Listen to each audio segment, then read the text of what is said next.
Every single morning I'd have mental breakdowns of what I was wearing. Play to lose. I will give you the blueprint that I followed, and I really believe your network is your net worth. I take it so seriously.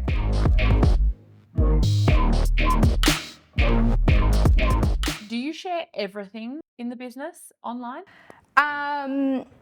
In order to be great at anything, and in order to build something really worthwhile, you need to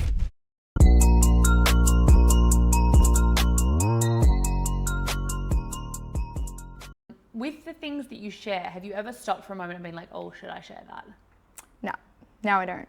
And do you share in real time? Yeah, as real as I can. Yeah. I mean, there was an instance last year where it was probably the scariest moment of the business. I truly did not see a way out of the business, and I learnt probably my limits as a founder through that. And at the time, I filmed the video to post in real time, but then held myself back because I was like, I for my own sanity, I really need to understand what the outcome of this is, because it could have made or broken the business. But then as soon as I was over it, I shared it instantly, because a lesson shared is a lesson halved. What was it? I don't think I've shared this.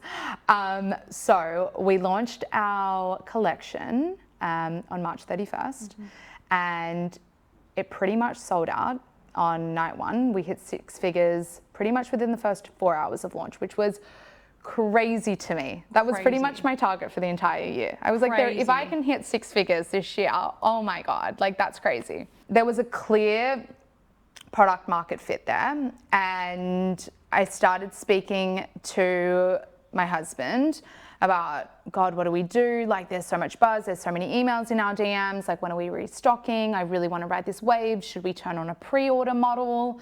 And I had heard this pre-order model. I'd obviously never done it before. I did some research, turned to ChatGPT. What is this? How do I turn it on? How do I do it? Figured out that we could do it. Spoke to my supplier. They were all lined up. Yep, confirmed the timelines. Everything was set.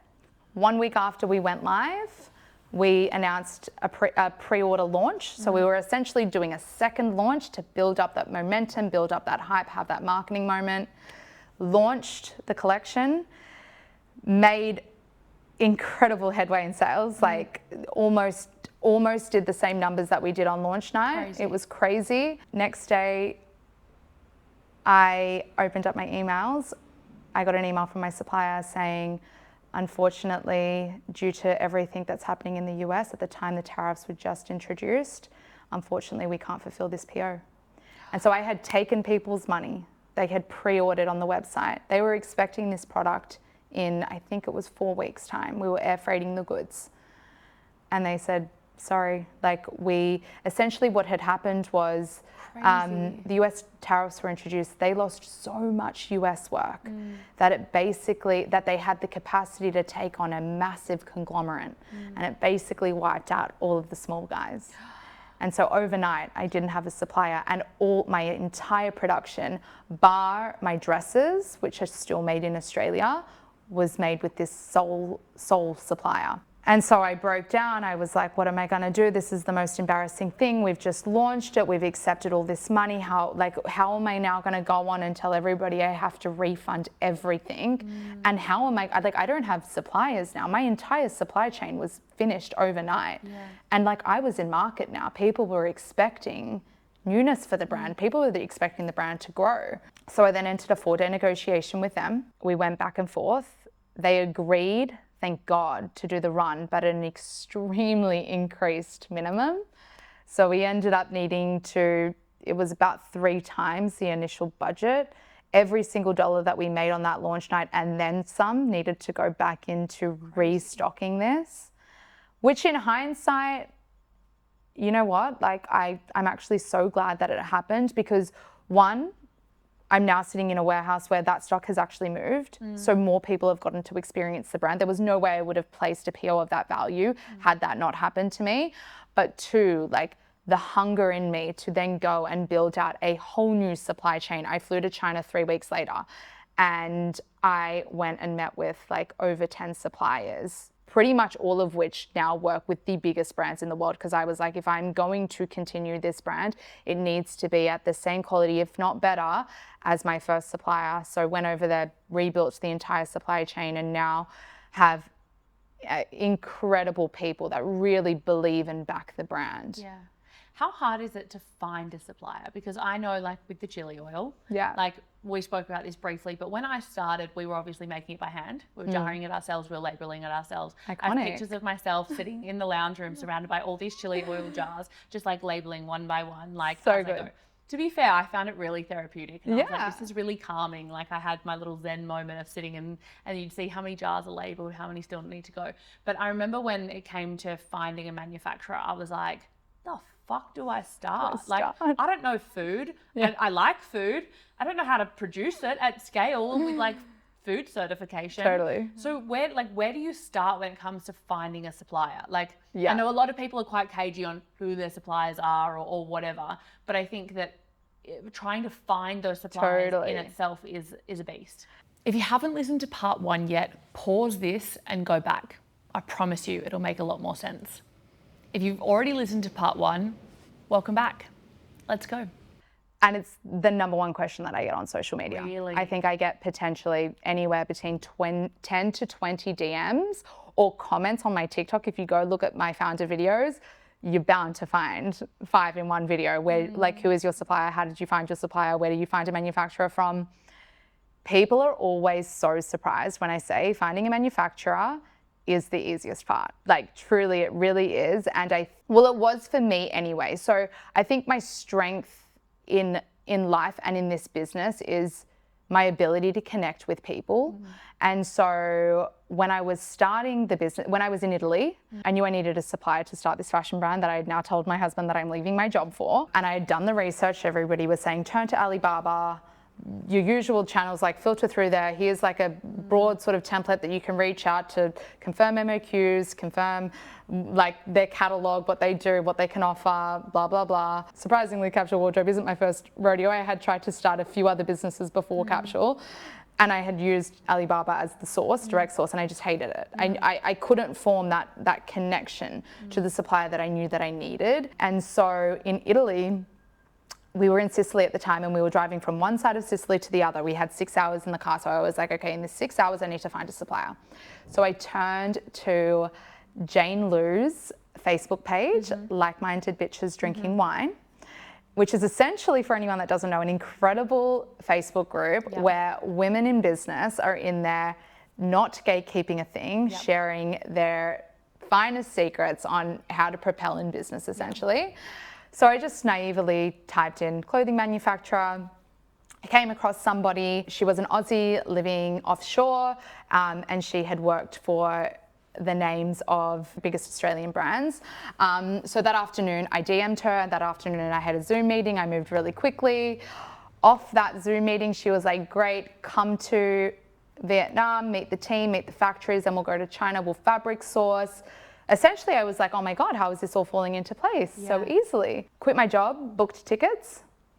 I went to China a month after I quit my job with Peter. We had no idea, never been. We stuffed up our visas. We like essentially didn't have a visa to go. We needed to buy it the morning of that we were leaving. It cost us thousands of dollars. That was the first lesson learned.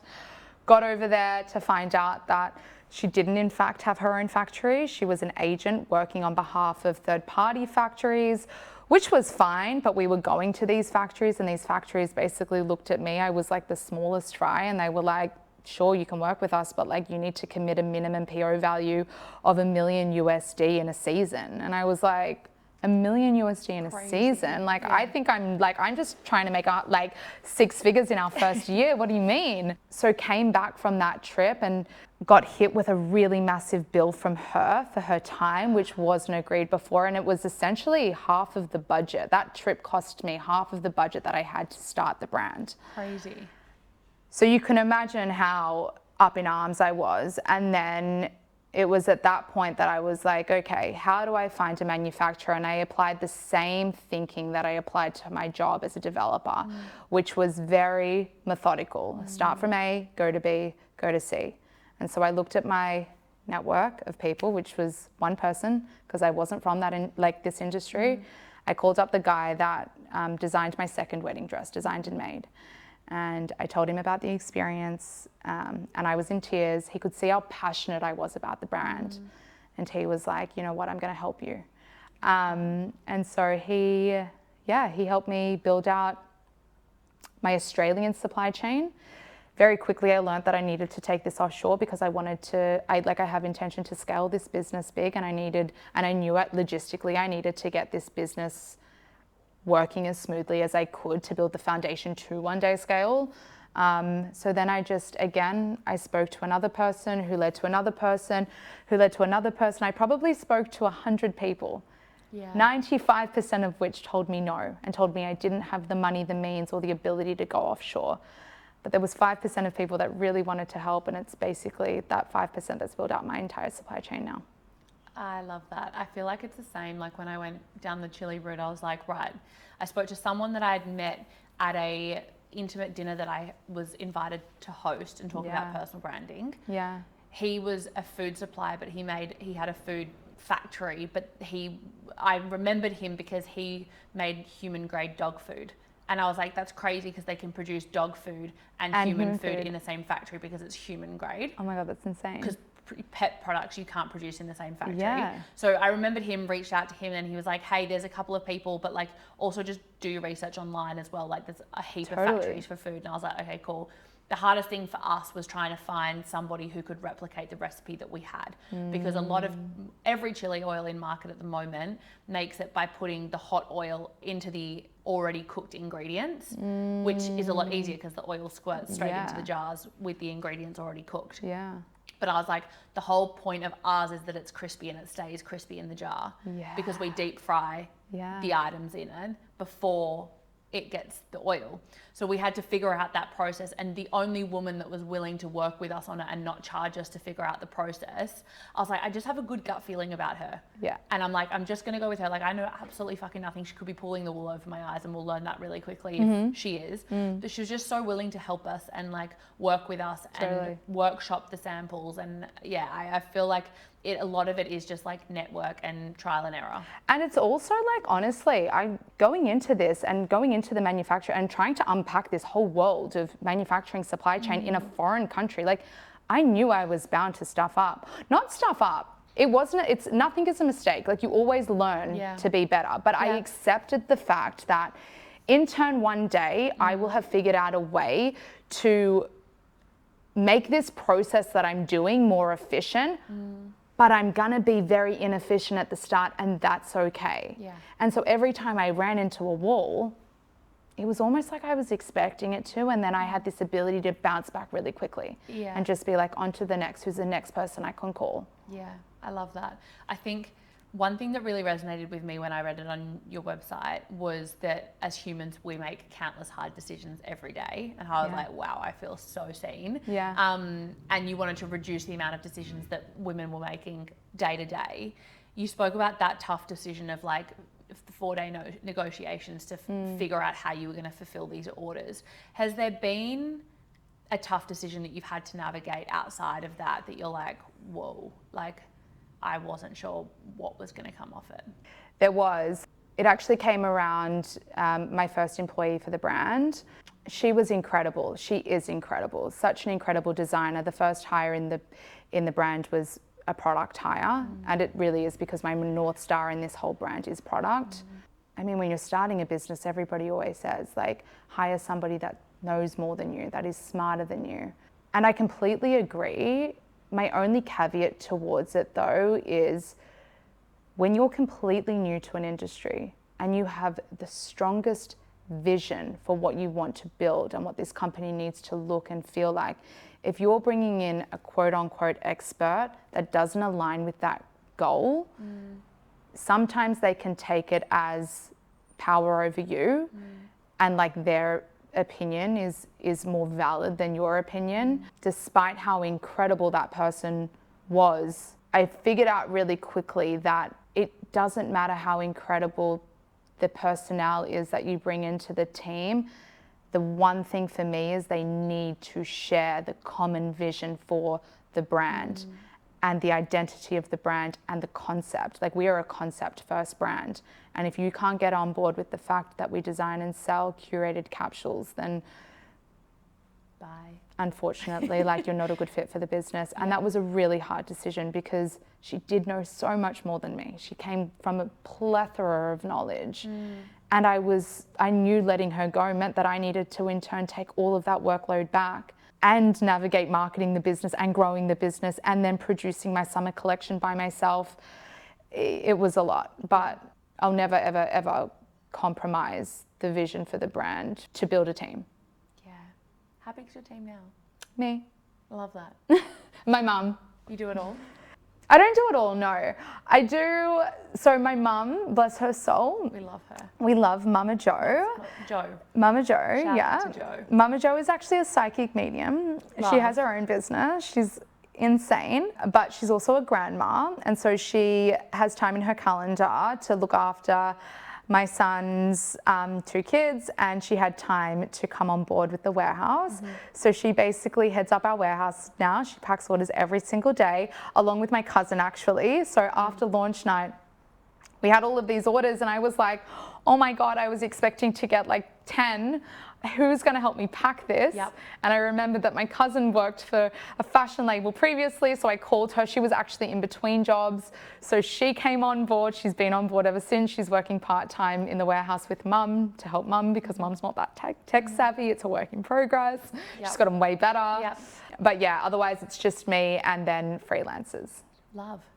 Yeah. Which freelance do you have in your business?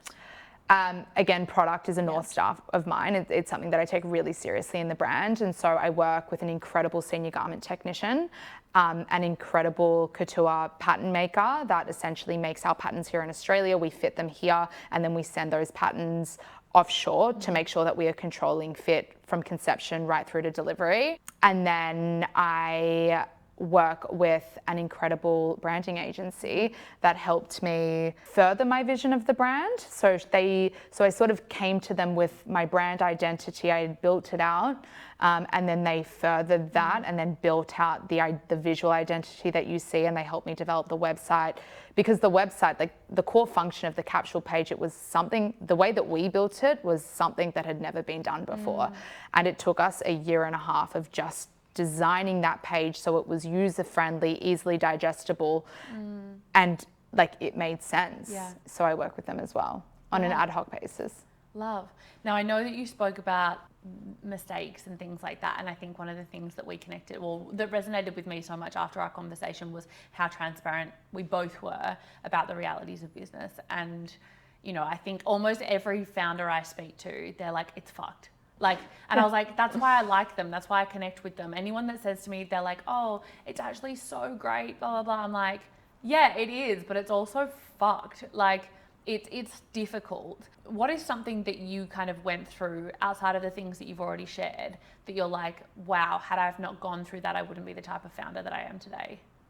I think the biggest ones I've shared, and they are what's made me the founder that I am today. But like more so than that, I think that you're exactly right. Like every single day, there is something else. Like there is only one thing that's guaranteed when you're starting a business, and that is the fact that you will face adversity every single day in the business. Like there is not one day that I don't wake up and I don't need to solve a problem, or I am not in tears. I'm getting better at the tears thing, because sometimes we just need to get the hell over it and build the business. And sometimes you just need to cry. Totally, and that's okay. But now I'm like learning, sometimes I just need to get over myself a little bit. But you can't go into business naively knowing or thinking that it's all sunshine and roses, because it's not. But I wouldn't trade it, because I think that having the ability to build a business in this day and age is truly a privilege. Like the fact that I get to wake up every single day and build this company that is exactly what I want, in the way that I want to build it, for a customer that I am so connected to. Like I'm building this for myself, but I'm building it for them, is such a privilege. And accepting the fact that adversity and hardship is just part of the job description, and taking it in your stride and learning from it. I think that the worst thing that can happen in business, in building a business, is being faced with hardship and then not figuring out what the silver lining was in that lesson, and not being able to better yourself because of it. I couldn't agree more. I think also like there are always going to be things that go wrong, and I live by the saying of like everything is figure outable. Like there's a solution for everything. And I think that I also live by the saying of like what is meant for you won't walk past you. Yes. So I'm like, if this isn't working and this is really, you know, sticking, or it's not right and it's not getting to where I want it to get to, like it's because it's not meant for me.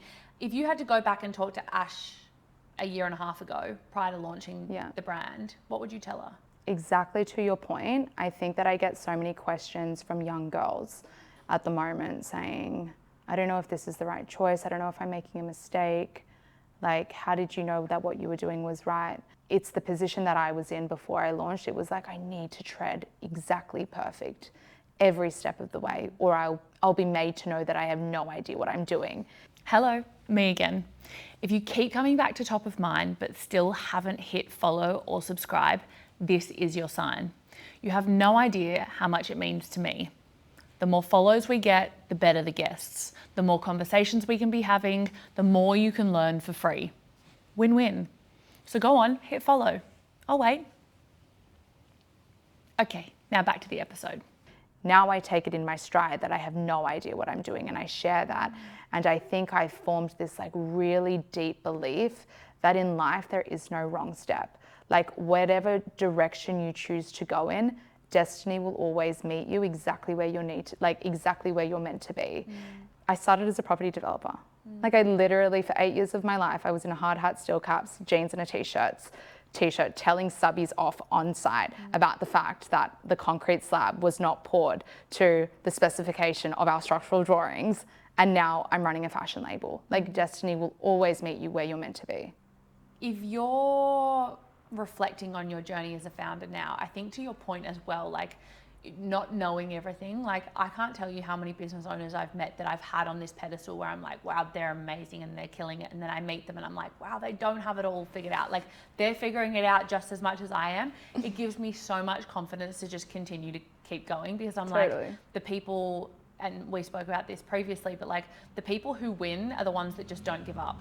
Totally. And I'm like, you can pivot and you can change as many times as you like, but the moment that you kind of throw the towel in and you're like, I'm done, they're the ones that quit or fail or whatever. But I feel as though the people that just keep going, they'll just figure the next thing out. And I love that about business. If you had to share one thing that you're insecure about as a founder, what would it be? I think I still get caught out from time to time of overthinking the fact that like, I don't want to be made out to your point, not know it all. Especially comes through when I'm overseas in big meetings with my suppliers. There's one supplier in particular that comes to mind. Incredible supplier I could have ever dreamed of for the brand. And I will never forget our first meeting with them in Hong Kong. They had the MD there, the daughter of the founder of the business, and like this is a multi-billion-dollar business, and they basically looked me down the barrel of the table. It was like one of those movie scenes. There was like 30 seats, and it was like their team and just Peter and me in the end. And they were like, why should we work with you? And I think those moments, like I do get scared. Like, are they going to see that I actually have no idea what I'm doing? Like, I'm not from this industry. I've never done this before. But I think what I've learned, and this lesson has been applied to sort of everything in every single adversity, or not even adversity, every single step or move that I've made in the business, people don't care about what you know. People care about how much passion you have for the thing that you are building. Like if you have a conversation with me, you know that Capsule Wardrobe not working isn't an option for me. Like I am so dead set serious about the fact that this business is going to be a global business, because there is no way I'm building anything less than having this concept in the hands of the most amount of women in the world. And when people see that passion, they feel it and they want to help you. Like the best piece of advice that I was ever given when I started, it was the day after I quit my job, the day after my last day at my company. Somebody turned to me and said, Ash, if you don't remember anything, remember this. Believe in the willingness of a stranger to help you if you can show that stranger how passionate you are about the thing that you're doing. And that is what I have always led with. And since that moment, I cannot even tell you how many complete strangers have come into my life and just given me their entire black book, because they're like, you deserve to build what you're building because you have so much passion for it.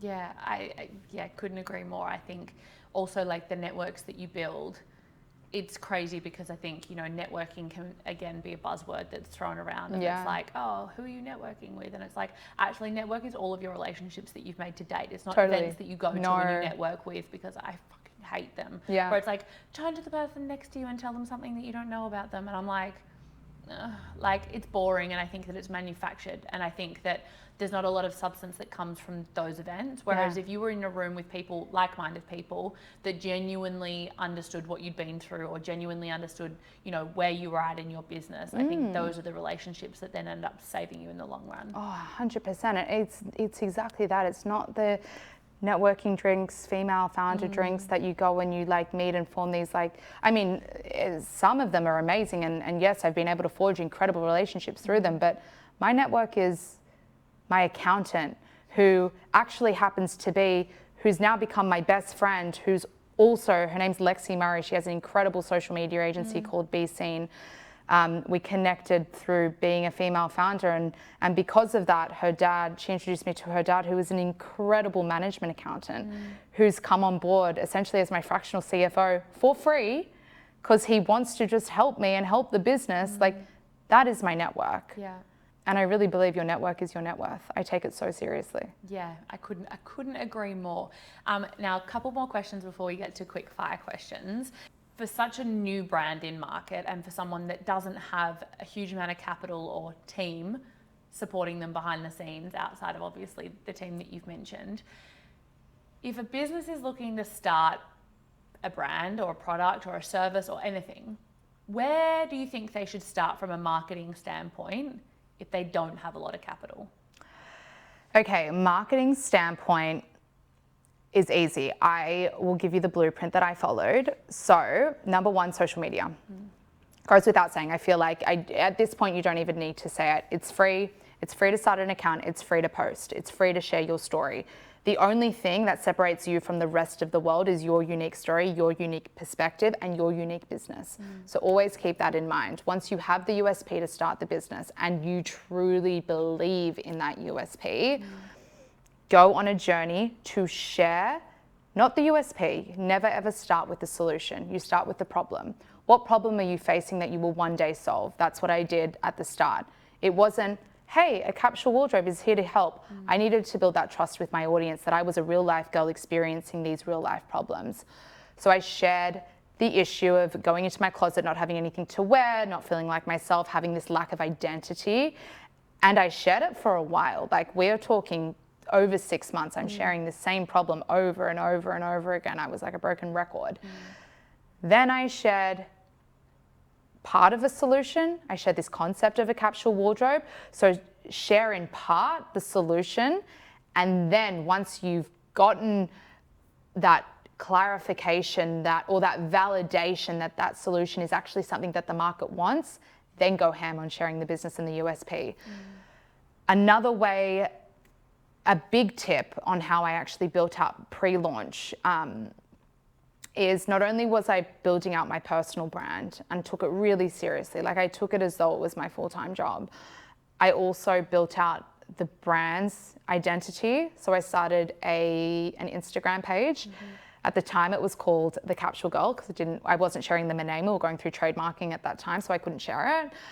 But essentially what I was doing on that page every single day, without a doubt, I was posting outfit inspiration. I sort of formulated this like capsule wardrobe from other brands' ghost imagery. And I was showing my audience how to mix and match this wardrobe in different like flat lay outfits that I would create on Canva for different periods of like the day or their week.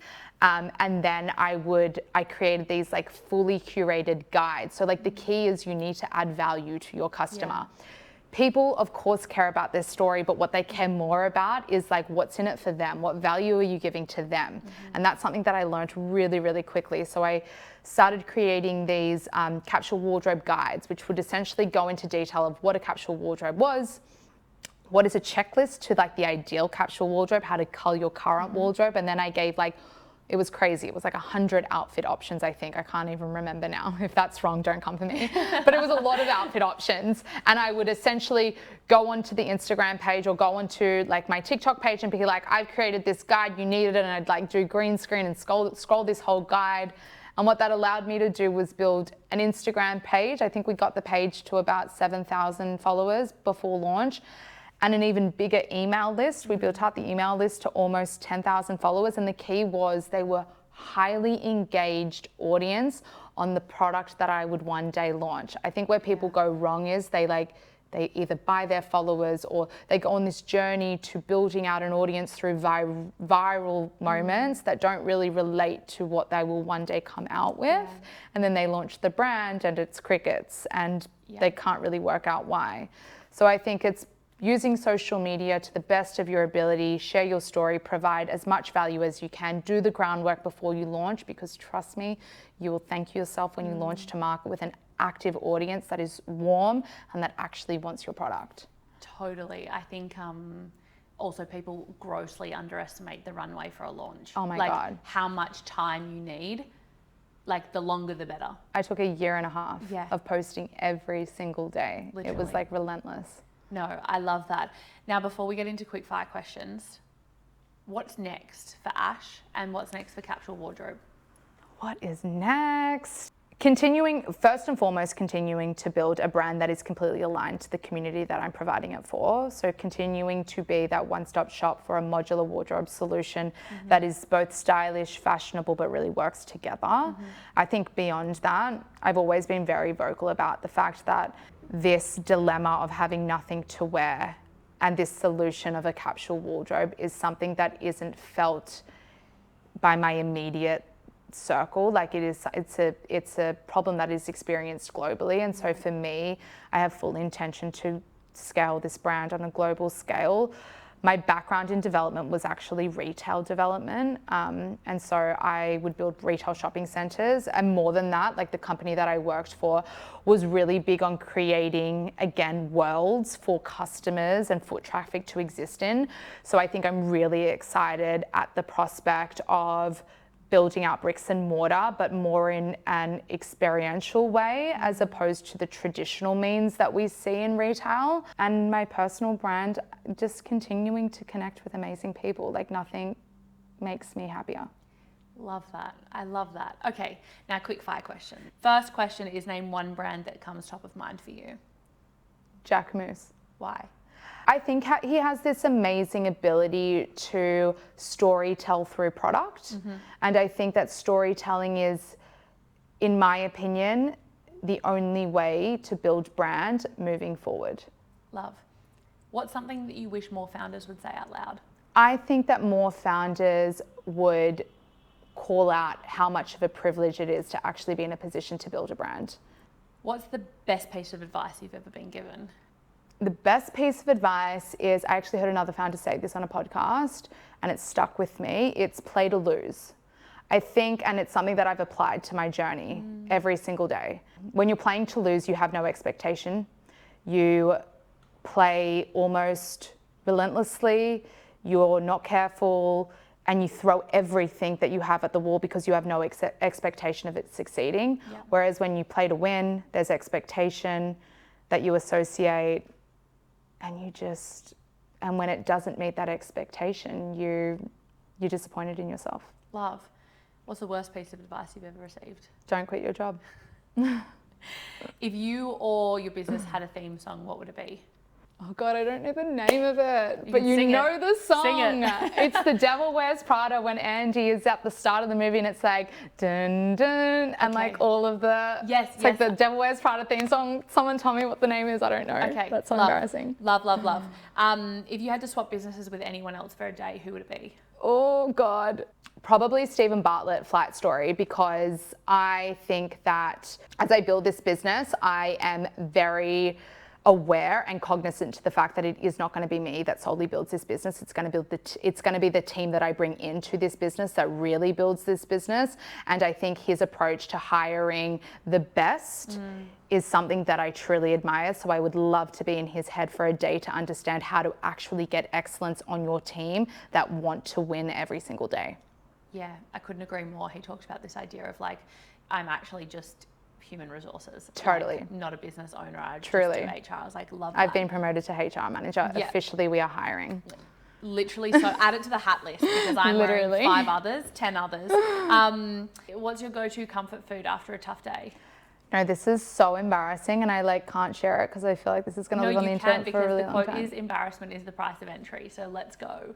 Okay, because like I'm a girl, I'm just a girl, and sometimes I just like want to be like a little bit skinny, but I also just like want to treat myself, so I'll just drive through Macca's drive-through and just get like 3 nuggets and ranch and a large Coke no sugar, and like. No, I feel like I can. Do you know what? I will match that because I'm like, when I was in the thick of running events, like in my last business, I have a really bad habit, and maybe it's my heritage of Italian in me, that I have to sit down to enjoy a meal. Like I can't eat a meal on the go. I don't like the idea of a meal on the run or having just some sort of bar like just to get me by. I'd rather not eat. Like my last meal outside of the one that's half eaten over there was at 7 o'clock this morning on my way here. And I used to, at the end of an event, go through Macca's drive-through, Coke Zero, obviously. 10 pack of nuggets and sweet and sour sauce. So I feel like we'll get along just fine. I need to up the 3 is like, why am I doing 3? Don't be shy. Well, I don't know. I used to do 6 and I was like, it's just not enough. 3 is like absolutely not it. And usually I'll stop, I live in the Northern Beaches, so I'll stop in Mossman. And then I'll stop in like Beacon Hill or like Brookvale. And get like another 3, and I'm like, why don't I just get 6 at the first? I don't know. No, I love that. You'll be just fine here. What is the weirdest or most random side project that you've ever started? Yeah, like I said, Capsule wasn't my first rodeo or my first shot at starting a business. When I was proposing to my bridal party, I had this idea of like wanting to gift them, do you know those cute little mini cakes with like their name on them in all different colors? I ended up getting prices for them. They were ridiculously expensive. There was no way I was going to pay it. So I became a self-confessed baker overnight, and I baked the cakes. They actually turned out really good. And then all of my friends were like, you should open up a cake shop. And so I started, absolutely. I was like, absolutely, this is a great idea. I can make millions from selling $30 cakes. Anyway, we ended up, it actually ended up being quite successful. And then Peter ran the numbers one night and he was like, a cake costs you $55 to make and you're charging $30, and then you're driving all over Sydney to deliver these cakes. Like, this is not a viable business. Not a thing. So we closed that one down. Okay, what was it called? I fear people are going to go look it up if I say it. Okay. It's called The Bridal Store. I love it. If anyone wants to buy it off me, don't look it up. Let me know. Order one and you will not receive it. And you will not receive it. What is one thing that you think helps keep a business or a brand top of mind? Posting on social media at whatever chance that you get. Like, nobody is going to talk about your brand more than you are. Nobody is going to share your story the way that you can. And like I said, it's free to do so. So do it as much as you can. Love. What's a quote that's always top of mind for you? Again, this is my I'm just a girl era. And I had heard this quote in this movie for so long, but it never hit me until I rewatched the movie very recently. And it's a Cinderella story. Never let the fear of striking out keep you from playing the game. And I really, really love that. Yeah. I feel like in life, everyone's too scared to try, so they don't. And I think that the biggest failure in life comes when you're somebody that has a dream and you never ever reach your full potential because you're too scared to try. I couldn't agree more. Last question. 10 years from now, oh God, what do you hope people say about Ash Raso? 10 years from now, I hope that people say that Capsule Wardrobe revolutionized the way that women shop. Leading the brand from the front at the moment, but I really do believe that the brand has endless potential in the market, and I'm not in this business to just have another fashion brand. Like, I'm here to change the way that women fundamentally shop for their wardrobe and how they fundamentally experience retail from an experience level in clothing. So that's, I think, what I hope. I love it. I'm sure of it. I have no doubt. Me either. Of course. There's no other options. No other options. I don't have my deposit for a house anymore. We need to make it work. The only way is through. I love that quote. Ash, thank you so much for sitting with me. Thank you so much for trusting me with your first podcast. Thank you. Such a privilege. You were on, as I said, my top 10 people that I wanted on my podcast this year, and I can't believe we're in almost the end of February and it's happened. You're wow. You are incredible, and I think that you will go incredibly far because you can see your passion, you can see your excitement, you can see your determination to win, and I love that. It's inspiring, it's motivating, and I cannot thank you enough for sitting with me today. You're amazing. It was my pleasure. Thank you so much. Thanks for joining us for another episode. Remember, you don't win by posting more. You win by being the name they think of first. Stay top of mind.